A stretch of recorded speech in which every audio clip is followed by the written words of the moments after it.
Crime bureau के अनुसार 175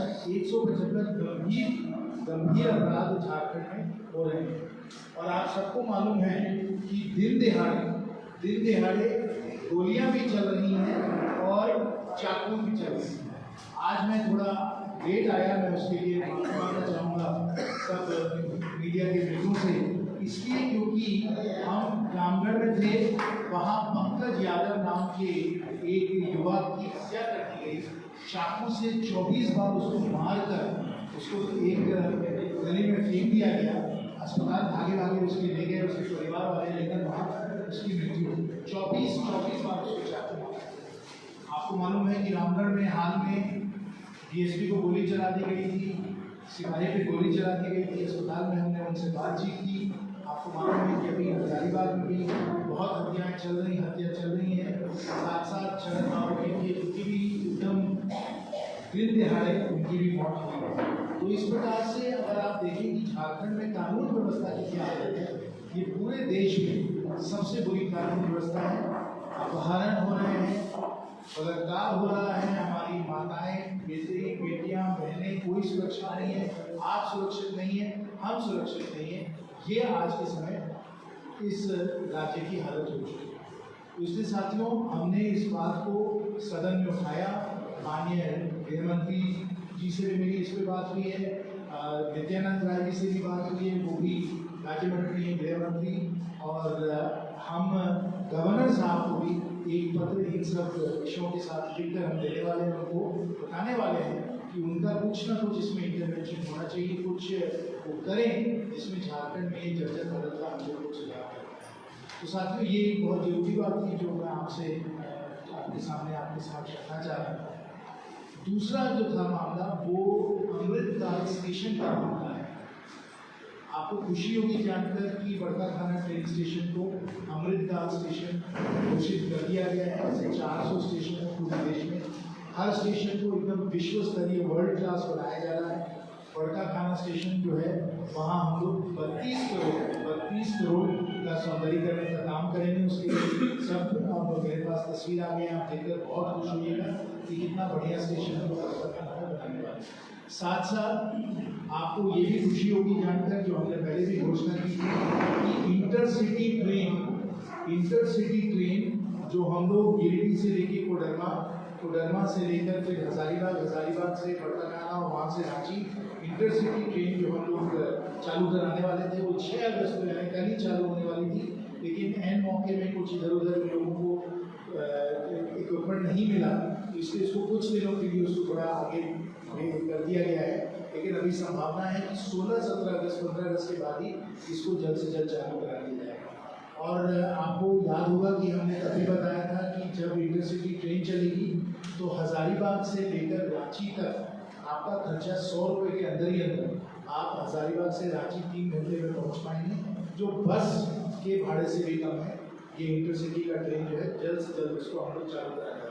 साथ चेयरमैन रेलवे बोर्ड से मेरी बातचीत हुई है, रेल मंत्री जी से भी मेरी बातचीत हुई है। अभी 3 दिन पहले ही मेरी लंबी उनसे चर्चा हुई और उनको हमने कहा है कि इंटरसिटी ट्रेन के बाद अगली ट्रेन जो हम लोगों को लानी है बड़का थाना और हजारीबाग में, वो है राजधानी। और राजधानी हफ्ते में 1 या 2 दिन हम लोग जरूर उसको बड़का थाना से और हजारीबाग से निकलवाएं और सीधा दिल्ली तक हम लोग ले जाएं। आज वो राजधानी जो है वो मूरी धनबाद होकर जाती है, हम लोग क्या नहीं आती है, लेकिन उसको भी हम लोग करेंगे। हमको बताया गया, चेयरमैन रेलवे बोर्ड ने बताया कि अभी बरसात में कुछ पत्थर भी गिरे हैं उस लाइन पे, इसलिए अभी सुरक्षा के सेफ्टी के नज़रिए से उसको थोड़ा और उसकी जाँच की जा रही है।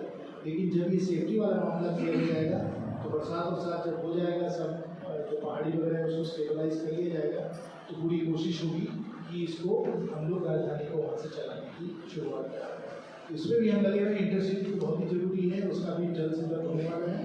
लेकिन मुझे लग रहा है कि राजधानी की भी अच्छी संभावना है और इसको भी हम लोग तेज़ी से करवाएंगे।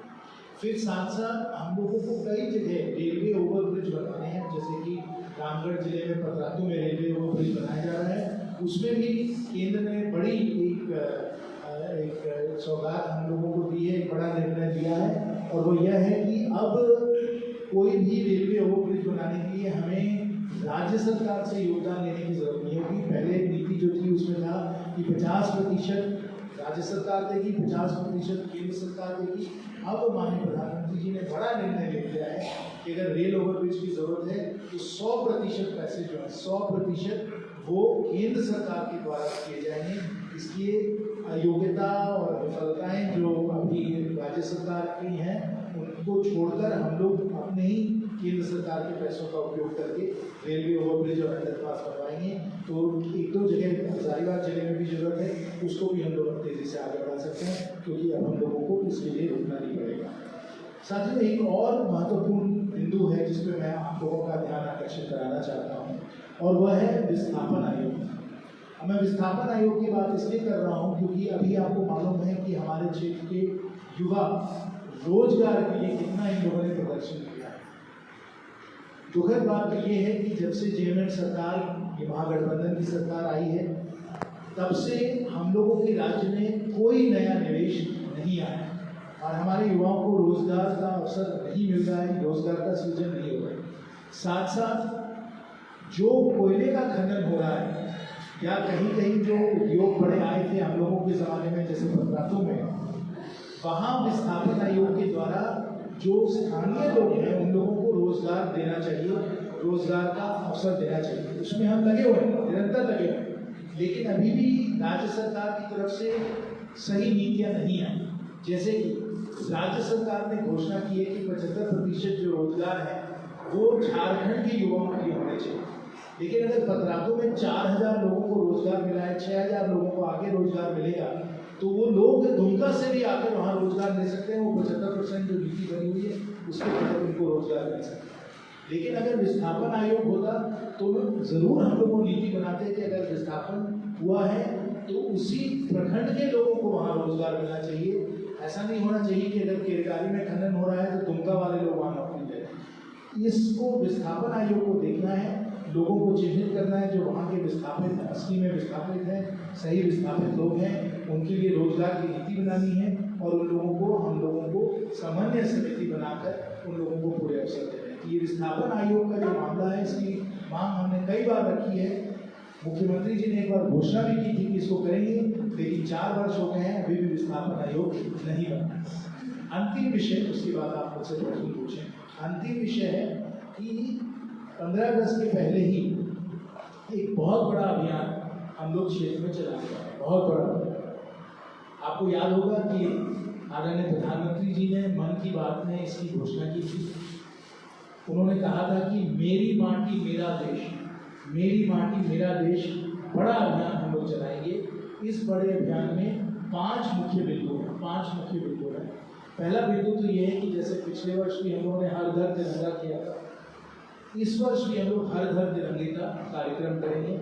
सबको प्रोत्साहन देंगे कि आप अपने घर में तिरंगा लगाइए, देशभक्ति का माहौल जो है इसको बनाइए और देश में 15 अगस्त के आसपास जो हम लोग देश की बातें करते हैं, देश की तरक्की की बात करते हैं, उसमें भी आप लोग उस अभियान में जुड़िए। तो एक तो मुख्य बिंदु है हर घर तिरंगा। दूसरा, हम लोग जो शहीद हुए हैं देश के स्वतंत्र संघर्ष में और देश को जिनको अपना सबसे बड़ा बलिदान शहादत दिया है लोगों ने, उनकी भी हम लोग श्रद्धांजलि करेंगे। जो युद्ध में मरे हैं, स्वतंत्रता संग्राम में मरे हैं, उन सबका हम लोग श्रद्धांजलि करेंगे। एक तो नए हम लोग यहाँ प्रतिमा भी लगाएंगे, उनकी हम लोग घोषणा करने वाले हैं। तो उसमें भी अगर किसी के सुझाव हैं कि कहाँ हम लोग प्रतिमा लगा सकते हैं, कहाँ शहीदों का श्रद्धांजलि करवा सकते हैं, वो भी करेंगे। जो हमारे वीर, जो हमारे सेना में, हमारे आज के समय फौज में सिपाही हैं, उनका सम्मान किया जाएगा। और माननीय प्रधानमंत्री जी ने 5 प्राण, जो 5 प्राण हैं, उनके साथ भी जोड़ने के लिए हम लोग सबको प्रोत्साहित करेंगे।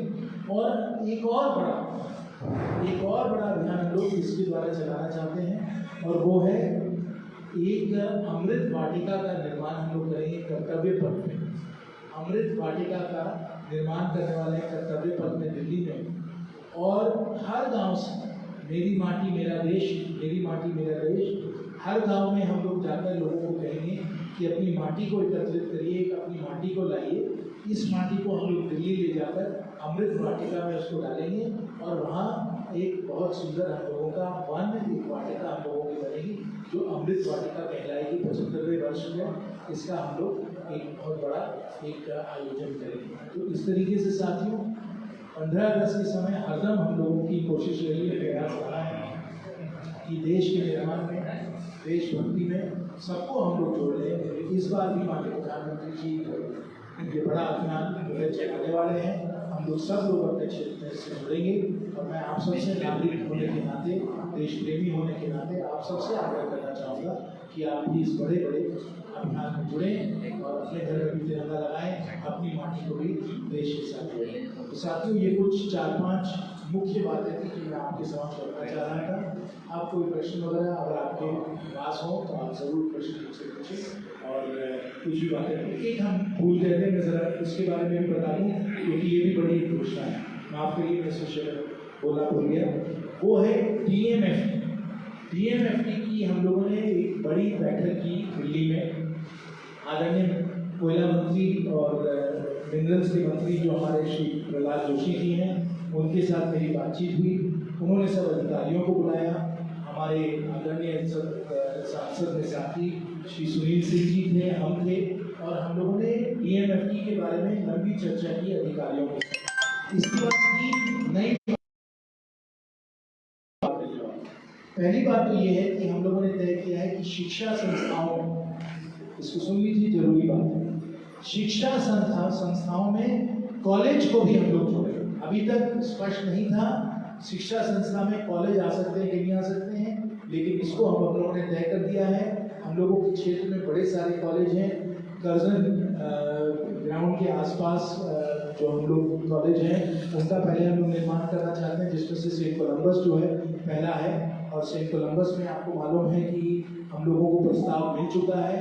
आज ये इतनी प्रतिष्ठित जो हम लोगों की एक शिक्षा संस्था है उसकी जर्जर हालत हुई है, उसका खुद हमने अपने आप जाकर उसकी हमने समीक्षा की है। सेंट कोलम्बस कॉलेज को हम लोग बड़ी राशि देने वाले हैं, जिसमें कॉलेज को हम लोग सुंदर तरीके से बेहतर बनाए, हर सुविधा हम लोग छात्रों को। और साथ साथ विनोबा भावे में हम लोग और चीज़ कर सकते हैं, केवी विमेंस कॉलेज में और कर सकते हैं, मार्कम में और कर सकते हैं। जो हम लोगों के बड़का गांव का नॉर्थ का पूरा कॉलेज है उसमें हम लोग सुविधा दे सकते हैं। तो इस प्रकार से जो कॉलेज में हम लोगों को साधन दे रहे थे वो हम लोग दे रहे हैं। दूसरा टीएमएफटी में तय हुआ है कि काम हुआ है, ये भी पारदर्शिता आप लोगों को लाना है। और तीसरा मामला जो मेरे चीफ सेक्रेटरी साहब से भी बात हुई है, सचिव साहब से भी बात हुई दिल्ली में, कि काम करने की क्षमता यानी execution capacity, ground level execution capacity को भी हम लोगों को बढ़ावा देना है, क्योंकि पैसे बहुत हैं, काम करने की क्षमता कम है। एग्जीक्यूशन कैपेसिटी को भी हम लोगों को बढ़ाना है, जिसमें जो बकाया पैसा पड़ा हुआ है आज के समय 262 करोड़ हजारीबाग में पड़ेगा और आगे के दिन भी बहुत हम लोगों को पैसा मिलता रहेगा। 120 करोड़ सालाना हम लोगों को टीएमएफटी से मिल रहा है। तो उसको जल्द से जल्द आप लोगों के लिए सुविधाएं हम लोग कैसे आप लोगों को दें, इसकी हम लोगों को काम करने की क्षमता बढ़ानी पड़ेगी। सामुदायिक भवन हर पंचायत में भी हम लोग कोशिश करेंगे, 1-1 करोड़ का सामुदायिक भवन भी हम लोग दें, इसकी भी काम करने की क्षमता हम लोग बढ़ाना चाहते हैं। ये सब टीएमएफटी में हम लोग और जोड़ेंगे। और जो रॉयल्टी जिले स्तर पे आ रही है उसका जल्द से जल्द सदुपयोग हो, जल्द से जल्द आप लोगों को सुविधाएं मिले, इस पर हम लोग पूरी तरीके से प्रयास करते हैं और टीएमएफटी को हम लोग और भी बहुमूल्य बनाएंगे। अब मैं अपनी बात समाप्त करता हूँ, किसी को कोई प्रश्न पूछना जरूर है।